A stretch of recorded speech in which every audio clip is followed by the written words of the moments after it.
Damn, Perk did this? I don't need no one to save me. I was born to be the greatest. All that time in that basement, all that time isn't wasted. Rapping getting faded.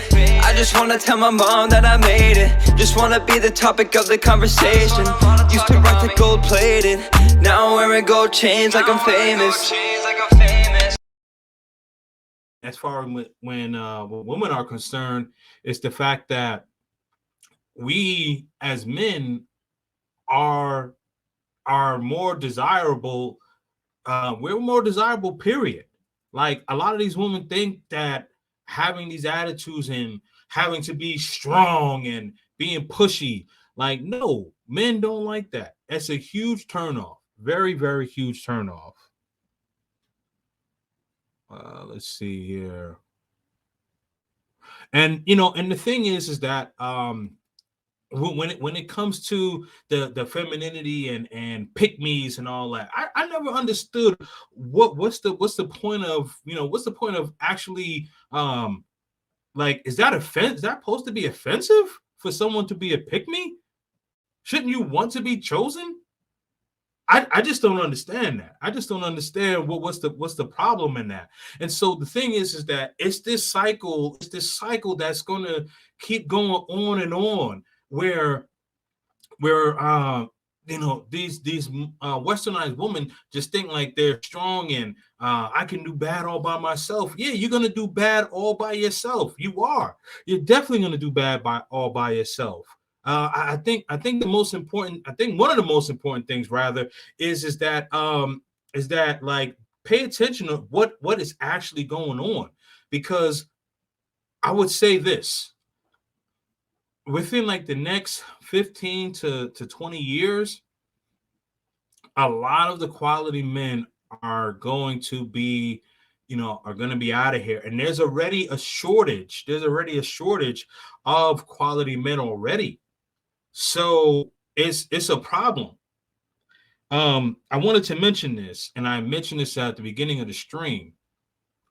In the state of California, I believe the percentage for homeless women has gone up to, I believe, 6.8%. So it's about 7%. And these are homeless women. So the percentage is going to keep rising and rising, right?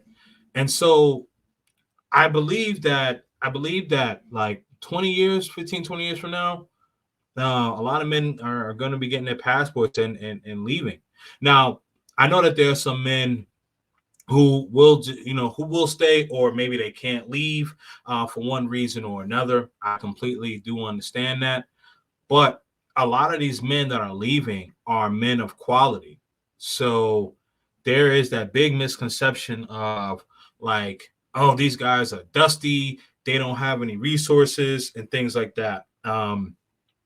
There was another woman, and I happened to just see this video the other day, and she was asking what are brothers doing overseas. She doesn't hear about brothers actually taking care of the economy and things like that. I'm in a lot of these group chats with brothers, whether it be on Facebook, WhatsApp, whatever it is, and a lot of brothers are having conversations, or they already are in the process of actually purchasing different properties, taking care of the community. Tailor-Made Dreams is one person I'll call out. Dominican Republic, he has a nonprofit, employs people. For myself, Palenque, Colombia, and I've mentioned this on a few channels and things like that. Palenque, Colombia was one of the main reasons why I fell in love with the country Colombia in itself, because these people come from a poverty-stricken area, and they don't have a lot of resources at all. But these people are willing to give you the shirt off their back. So that's one of the reasons why I fell in love with the country Colombia itself. So I help out Palenque all the time. So I'm not really sure why you think we would just come into these places and not want to help people out. Another thing that's commonly misconstrued, big thing, is that we're just going and getting these women from huts and villages and things of that sort. Like, that's so ignorant and so disrespectful. Why would you think that we're just going to like huts and villages? These women live in affluent cities. These women are educated. A lot of them are college educated. A lot of them already have careers or in the process of having a career. So why would you think like these women don't have their own resources? And also, the country of Brazil is not a third world country; it's a second world country. And I haven't been to Brazil yet, but what I can tell you is I can tell you about a lot about Colombia. The infrastructure in Colombia is extremely modern. The city of Medellin, Colombia, very affluent, uh, modern, as I mentioned. The malls are up to date. Shoot, I've seen some of them. Well, some of their malls over there are better than some of the malls we have in the states. So it's just this one big common, misconception. And as I mentioned earlier, like a lot of you ladies sound very ignorant. You sound very ignorant to say that. And not to mention this, these women that you guys are, I mean, that you ladies are speaking about, these women are watching your content, whether it be on TikTok, whether it be on YouTube or any other social media platform. So you don't want to be judged, but you're sitting up there judging them, and you're sitting up there thinking that we're taking advantage of women who aren't even of age. Like, you know how disgusting that is. First of all, no one will want to be associated with anyone who does that anyway. No, no one in their right mind would want to be associated with anyone who does that. That's another thing. The lack of femininity. That is the big problem. Big problem. Um, the thing is that when when the term femininity always comes about, it always seems like we're basically asking women to just do everything that we say.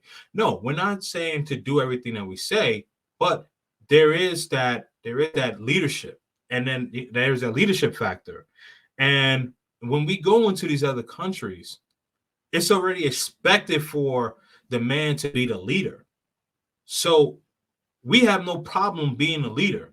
Now, yeah, like if you're talking about a low quality guy and a guy that's not taking care of his business, yes, of course. I'm just speaking specifically about the men who do take care of their business, and they have no problem, and it's already understood that they are the leader.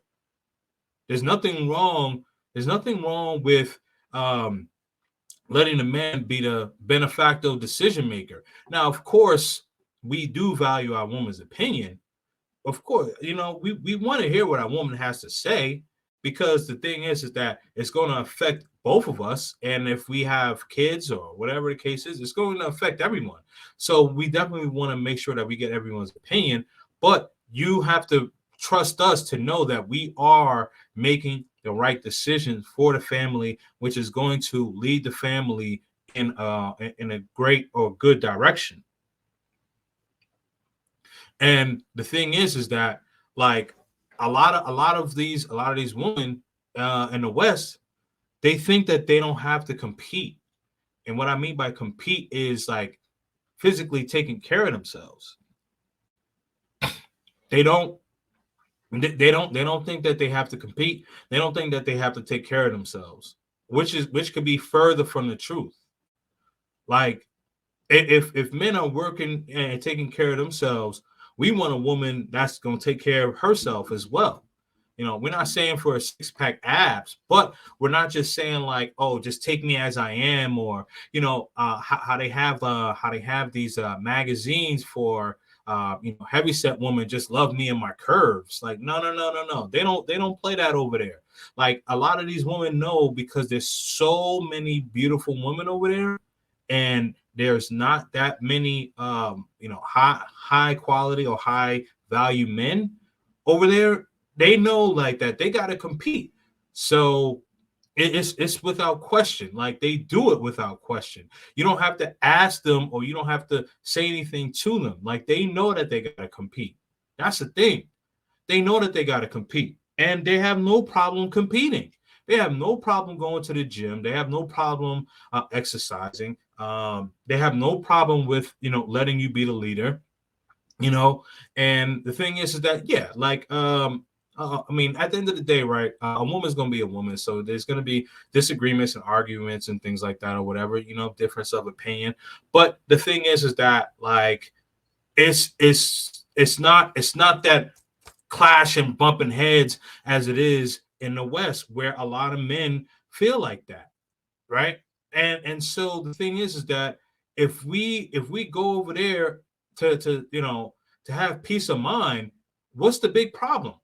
I never understood what the big problem was, or is, rather.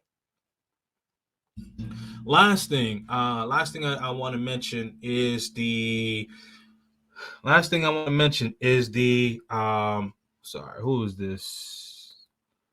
Facebook user, God bless you, fam. I'm trying to figure out who that is, but God bless you as well. God bless you as well. But last thing I wanted to just mention is the marriage laws and the child support laws in the states, where it's just not fair.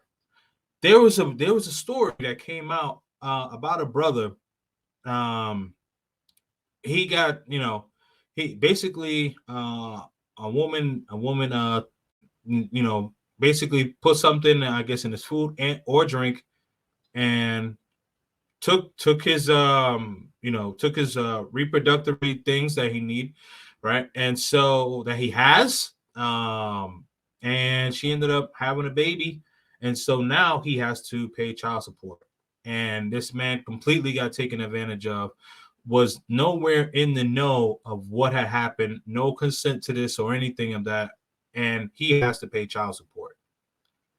you know Another thing is, when it comes to marriage, a lot of these men who are traveling have resources, and they've either been through a divorce and have had a lot of their resources taken away, and so they had to get them back.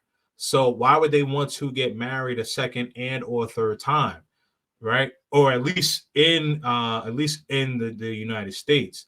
Now, I know some brothers don't mind getting married overseas because the laws are different. See, like, Colombia, for an example, if if you come into the marriage, and the man is already, let's say the man is already a millionaire, right? Man is already a millionaire. He was married to the woman for, let's say, like 10, 15 years or whatever. And in the midst of that 15 years, he and his wife made, let's say, four or 500,000. Now they'll split that 50-50, but the million that he originally came in with, he gets to keep that.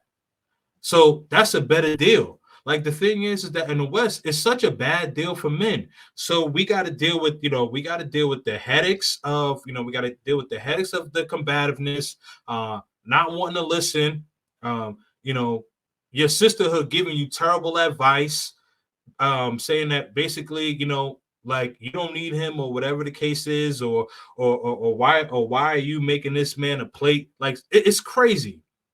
So basically, the uncooperativeness, combativeness, the unwillingness to compete, and then you have the law, that is nowhere near on the men's side. It's not on our side. It's not a fair deal.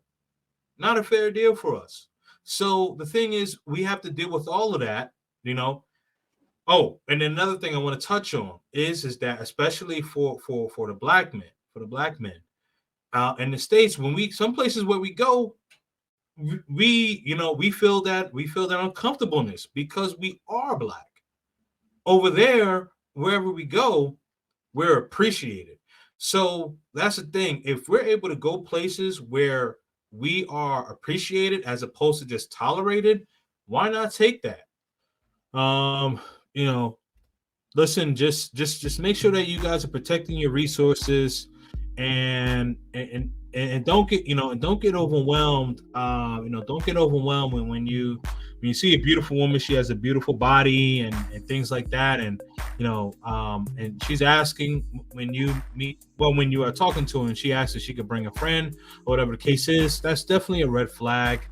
And we can't, we can't be in this space, trying to empower men and wanting men to be better if you're commenting on Instagram models, or you're subscribed to females only fans. That's completely counterproductive. We don't do that over here. You got to be held accountable. And male and female passport haters, just keep hating right now. I know the passport bros is a very hot topic. Once rest in peace Kevin Samuels had passed away, it seemed like passport bros have been a huge hot topic. And one thing to note is that a lot of the men that are traveling overseas have no problem obtaining a woman in the States. I'm definitely one of them. I have no problem obtaining a woman in the States. And then also with the underage thing, yeah, no, that's such a farce, because like I mentioned, there's laws over there, so we don't do those things. And even if there weren't any laws for that, like that's disgusting, and we don't do those things like that.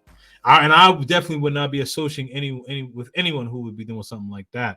And then women to be following a man's lead, like a lot of women in these countries that we do travel to, they fall into their supportive role. They fall into their natural position, and it's perfectly fine. They have no problem with allowing a man to lead. Like usually these women don't even approach you. These women don't even approach you because they want you to approach them, which is perfectly fine. Now they give you a choosing signal, and to let you know to approach them, but they usually won't say anything to you, or like they'll look at you and flip their hair or something like that. You know what I mean? Like they'll do something to get your attention, but they're not just gonna come up to you and talk to you. And the ones that usually do come up and talk to you, those are the ones that are, as we say, fun girls. So